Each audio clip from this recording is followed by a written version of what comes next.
So good morning dear students, how are you all? Are you studying or not? I hope so that studies are going well.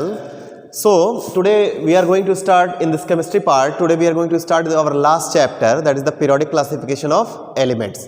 This is the periodic classification of elements. See, there are three terms. First is that is the periodic, then second is that is classification, and elements you are well aware. So what we have to classify over here, that is the we have to classify the elements. The first of all we should to know what is classification. What is classification? So in that part we can discuss what is classification. So classification is the separation, we can say. Separation of something, of anything, on the basis of some common characters. Like we are human beings. We are also included, जब हमारा classification हुआ तो we are also included in the animals. Okay, but since we all that are classified as human beings, we are having some common characters. Okay, and because of that we are classified. Animals में भी हमारा क्या बना देगा कि we are humans. उसी तरह से जब classification start हुआ किसका? Elements का. ठीक है, तो elements को जब classify किया गया तो number of elements were there. तो उन पर दिक्कत क्या आने लगी कि उनकी स्टडीज़ वगैरह या उनकी प्रॉपर्टीज़ समझने में उनको प्रॉब्लम होने लगी. ठीक है, क्योंकि हर एक एलिमेंट के सपोज कहना आ जाए कि there are millions of animals are there, तो सबकी इंडिविजुअल प्रॉपर्टी अगर स्टडी करना हो तो that will be a difficult task. उसीलिए क्या कहा गया कि हमने कुछ किसी को एनिमल में क्लासीफाई कर दिया, किसी को हमने आर्थ्रोपोड कह दिया, किसी को हमने बर्ड्स कह दिया, किसी को हमने फिशेस कह दिया. All this belong to this kingdom Animalia. Okay, लेकिन उनकी कुछ कॉमन प्रॉपर्टी थी, इसी वजह से क्या हुआ, उनको क्लासीफाई कर दिया किसी दूसरे चीज में. ठीक है, मतलब on the basis of some common characteristic. उसी तरह से जब एलिमेंट्स आए और इनिशियली जब उनको क्या किया गया कि अगर मान लो 2-4 लोग रहे होंगे तो we can identify them easily. But जब नंबर इंक्रीज हुआ तो उनकी study, that was a difficult problem for the scientist to study them individually. तो उसको ओवरकम करने के लिए उन्होंने क्या कहा कि we are going to classify the different elements. कैसे? On the basis of some common characters. हम उनको क्लासीफाई कर देंगे उनके बेस, किसके बेस पे? उनके कुछ कॉमन कैरेक्टरिस्टिक्स के बेस पे. किसको? एलिमेंट्स. एलिमेंट्स हमको पता है कि what are elements. There are number of elements. 118 elements आज हमारे पास प्रेजेंट है, जिसको हमने क्लासीफाई ऑलरेडी कर रखा है on the basis of their some common characteristic. One new term is there, that is the periodic. What is periodic classification? Periodicity वो होती है, that is the repetition of properties. Repetition of the properties किसके base पे? On the basis of some common characters. Sorry, this was this classification. Repetition of the properties after a fixed interval of time. एक fix interval of time के बाद जब properties का repetition होता है तो उसी को हम कहते हैं पीरियोडिसिटी. ठीक है, मतलब क्या हुआ कि जब एलिमेंट्स को एक पीरियोडिक क्लासिफिकेशन किया गया तो जो एलिमेंट्स साथ में आए उनकी प्रॉपर्टीज क्या थी? वो सिमिलर थी. ठीक है, इसी को हम कहते हैं periodic classification of elements. I hope it is understand to you all कि हमने क्या किया एलिमेंट्स को क्लासीफाई किया. कैसा क्लासिफिकेशन था? It was a periodic classification. Periodic means जो प्रॉपर्टीज थी उनका रिपीटेशन था. कब? एक फिक्स इंटरवल के बाद. और क्लासिफिकेशन की जरूरत क्यों पड़ी? What is the need of this classification? To understand the properties of the different known elements easily. For that reason they have to classify. Okay, तो क्या किया गया? कुछ अर्ली अटेम्प्ट्स बने, कुछ अर्ली अटेम्प्ट्स हुए, जिसमें क्या हुआ, ये नीड आई कि we have to classify the different elements. Okay, तो पहला जो क्लासिफिकेशन था that was the based on this some physical and chemical property and it was called what? On the basis of some physical and chemical basis, chemical properties, and this was classified under the metals and non-metals. Non metals, they are classified under metals and non metals. किसको? इन्हीं elements को, जो भी elements उस समय known थे उनको क्या कहा गया कि इनकी कुछ फिजिकल और केमिकल प्रॉपर्टी इस तरह की है, तो इनको हम क्या करते हैं, क्लासिफाई किसमें, मेटल, ये मेटल्स हैं। जैसे आपको पता है मेटल्स आर सॉलिड, सॉलिड होते हैं, ठीक है, जनरली हार्ड होते हैं और उनके अंदर मेलेबिलिटी होती है, डक्टाइलिटी होती है, गुड कंडक्टर होते हैं। तो अगर इस तरह की प्रॉपर्टी किसी ग्रुप ऑफ एलिमेंट्स में प्रेजेंट था तो हमने क्या कहा कि दीज आर मेटल्स, और इसी के अपोजिट जो प्रॉपर्टीज थी वो क्या कहा गया, ये नॉन मेटल्स है। लेकिन फिर दिक्कत ये हुआ कि उस नेम मेटल्स और नॉन मेटल्स में भी कुछ ऐसे एलिमेंट्स थे, they are also having this some common properties. तो कहा गया कि नहीं, ये मेथड सही नहीं है, ये पूरा सही नहीं है, इससे properly study that we are not able to do. So what they did, they start to make some periodic classification. Okay, say they started this periodic classification of the different elements. So what they did, उन्होंने क्या कहा, उन्होंने कहा कि नहीं, हम क्या करेंगे, हम कुछ ऐसा मेथड बनाते हैं जिसकी वजह से क्या हो कि जो स्टडी है वो और थोड़ी इजी हो जाए। ठीक है, हमको देखते ही पता चल जाए कि अगर ये एलिमेंट है, नाम सुनते ही पता चल जाए तो उनकी हम कुछ प्रॉपर्टीज ऐसे ही बता दें बिना किसी उसके।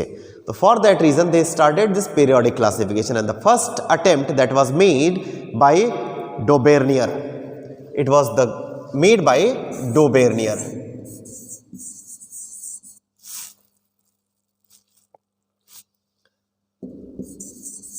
डोबेर्नियर triad.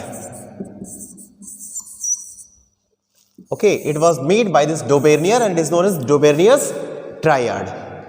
What is this Doberzheimer triad? उन्होंने क्या किया, पहली चीज जो उन्होंने लिया कि he started to classify the different elements, उनकी एक प्रॉपर्टी, कॉमन प्रॉपर्टी लिया, and it was this atomic mass. Atomic mass. He started to take this property of this atomic mass. He stated if the elements are arranged, कैसे, in the increasing order of their atomic mass, तो they are going to form a group of 3 elements. ठीक है, group of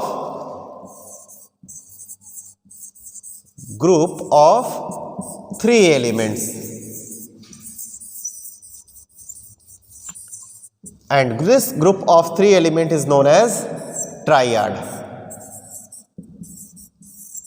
ठीक है, it is called this tried, group of 3 elements. तो उन्होंने क्या किया, ग्रुप बनाया 3 एलिमेंट्स का। ठीक है, और क्या कहा कि, और कैसे थे जो एलिमेंट्स, 3 ग्रुप्स था, वो increasing order of their atomic mass थे। ठीक है, उसके बेस पे उन्होंने कहा कि अगर हम इसको हम ट्राइड्स के फॉर्म में अरेंज करते हैं तो क्या होगा, जो पहले का और जो तीसरे का, ठीक है, अगर 3 एलिमेंट्स हैं तो फर्स्ट, सेकंड, थर्ड, तो sum of the mass of first and third and its mean will be the mass of the second element. 2 चीजें, increasing order of this atomic mass, second thing उन्होंने triad के form में, मतलब 3 groups का एक group बनाया, और क्या कहा कि पहले और तीसरे का जो मास का जो एवरेज होगा, ठीक है, वो किसके बराबर होगा, वो जो मिडिल वाला एलिमेंट होगा उसके मास के बराबर होगा। And this was the feature of his classification. Like the first example he took lithium, sodium and potassium, lithium, sodium and potassium, called as this alkali metals. ठीक है, he name is this alkali metal group, triad of this alkali metal group, and he stated that the mass of this lithium is 7 and mass of this it is 39.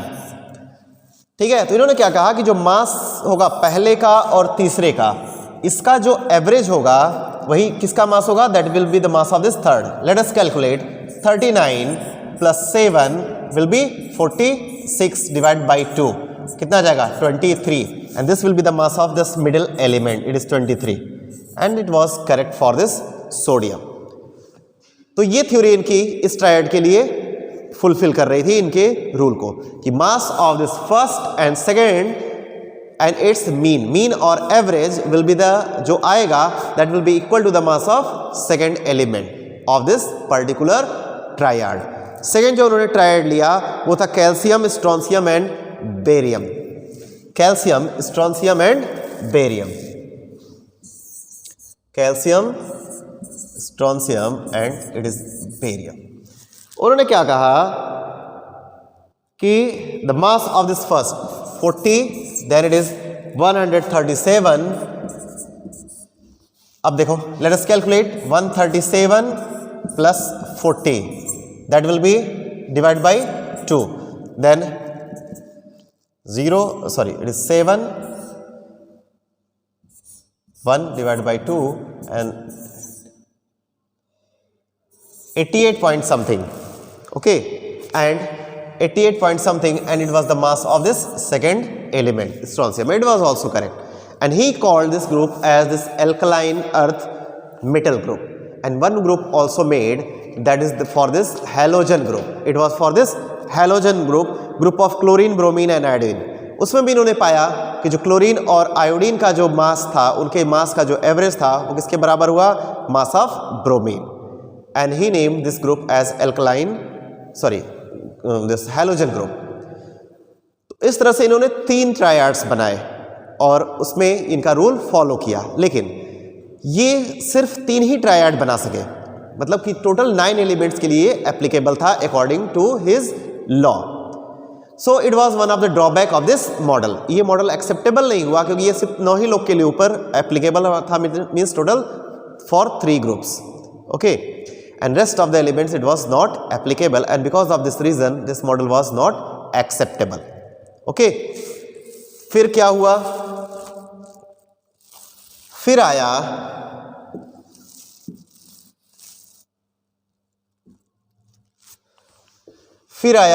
आए एक scientist name as Newland, ठीक है। Newland ने भी क्या किया, डेवोर्नियर के ही model को बेस माना, मतलब कि जो उन्होंने कुछ थ्योरीज बता रखी थी उसी को उन्होंने बेस मानते हुए पहली चीज जो था वो क्या था, Newlands Octave, it is Newlands Octave. उन्होंने क्या कहा कि ये जो मॉडल है, ठीक है, ये जो थ्योरी है that was given by Dobereiner, उन्होंने उसमें क्या लिया, वही increasing order of atomic mass.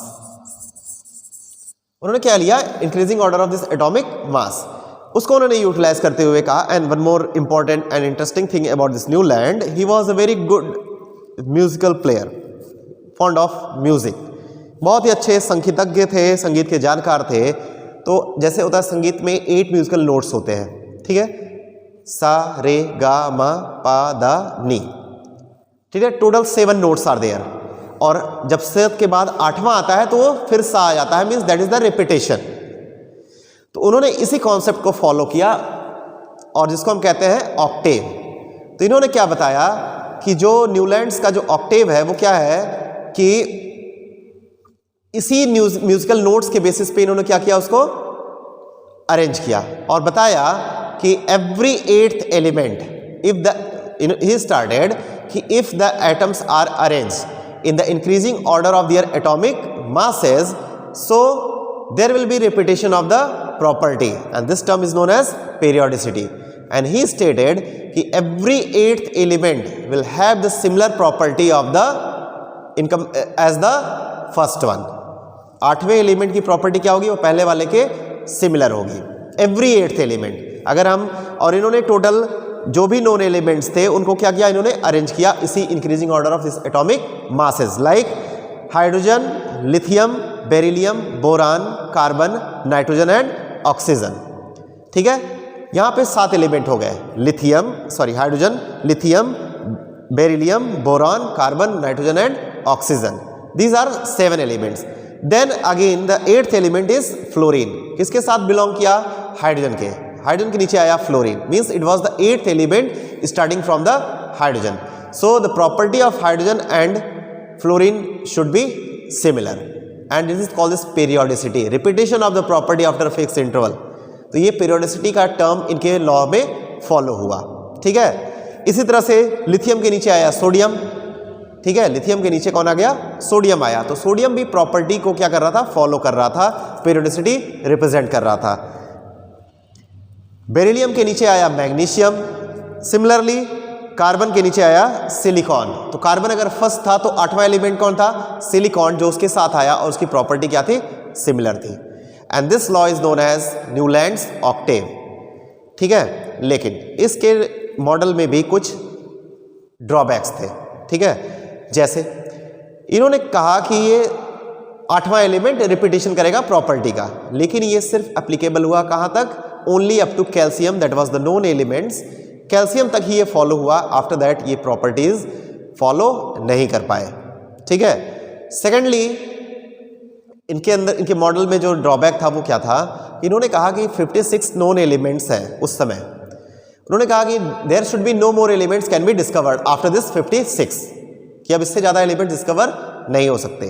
So this model was also not acceptable, more many number of elements discovered after this 56 elements, okay. इसके अलावा कुछ कॉमन एनोमलस पेयर एक साथ रख दिए गए, जैसे कोबाल्ट और निकेल को रख दिया गया हाइड्रोजन और फ्लोरीन के साथ, जो क्या था, उसकी प्रॉपर्टी सिमिलर नहीं थी निकेल की और कोबाल्ट की विद दिस हाइड्रोजन और फ्लोरीन। तो ये भी इनकी एक एनोमली थी कि जो डिसिमिलर पेयर थे वो भी साथ में आ गए थे, और कुछ सिमिलर प्रॉपर्टीज़ वाले क्या थे वो अलग हो गए थे, ठीक है। तो ये इनके कुछ ड्रॉबैक्स हैं। तो ये दोनों मॉडल इनिशियल मॉडल थे क्लासिफिकेशन के, पीरियोडिक क्लासिफिकेशन के, but these were important because they led the foundation of further discoveries. The main thing was two terms, first is that is the increasing order of this atomic mass, and second thing that is the repetition of the property after a fixed interval called as periodicity, that rest of the scientists, those who came later, they also utilize in their models, okay। so इनको आप याद रखिएगा, इनकी properties और इनके drawbacks यही अक्सर पूछे जाते हैं, ठीक है। एक चीज़ और जो पूछा जाता है इसमें क्वेश्चन, कि क्या कोई डोबेर्नियर का ट्रायड यहाँ पे देखने को मिलता है इनके मॉडल में, तो yes, one is there, that is lithium, sodium and potassium, lithium, sodium and potassium, जो कि डेबर्नियर के भी ट्रायड में था और आपके न्यूलैंड के ऑक्टेव में भी आपको मिल जाएगा। तो कई बार ये क्वेश्चन आपका पूछा गया कि which triad is seen in the model of Newland, तो it is this lithium, sodium and potassium, okay students. तो इनके प्रॉपर्टीज, ड्रॉबैक्स को आप याद करिएगा। Next day we will discuss another very important topic, that was the real periodic classification that was done by Dmitry Mendeleev, a Russian scientist, ठीक है। Mendeleev का periodic law जो हम लोग डिस्कस करेंगे। उसके बाद एक नेक्स्ट टॉपिक होगा modern periodic law, that was based on this Mendeleev periodic table, ठीक है। तो पहला जो कॉन्सेप्ट आया पीरियोडिक टेबल का, वो that was represented by Mendeleev, उन्होंने इसको रिप्रेजेंट किया। उसके बाद उन्होंने उसी टेबल में डिफरेंट एलिमेंट्स को अरेंज किया, ठीक है। तो ये हम लोग डिस्कस करेंगे ऑन आवर नेक्स्ट क्लास, ठीक है। तो स्टूडेंट्स हमारे पास समय कम है, for that you have to make some extra effort to prepare your syllabus, okay. So prepare well, meet you next day, thank you.